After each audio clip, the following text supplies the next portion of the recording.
Ils sont une centaine à braver le froid pour venir manifester devant la maison communale de Saint-Gilles.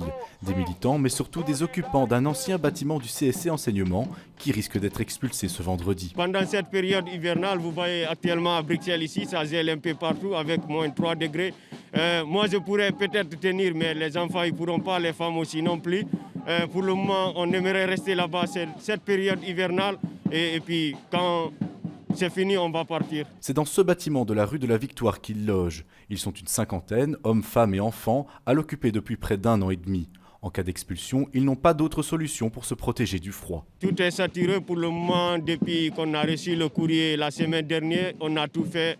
On est parti dans des différents squats, mais pour le moment, tout est saturé.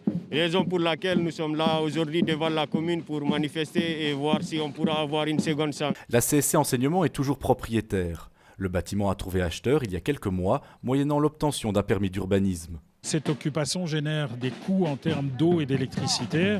Et effectivement, le propriétaire estime que déjà il a fait œuvre de patience et que ça n'est pas à sa charge de le faire. Donc c'est d'organiser une rencontre entre parties pour organiser conventionnellement cette occupation. Cette rencontre entre les différents partis devrait avoir lieu demain dans l'après-midi.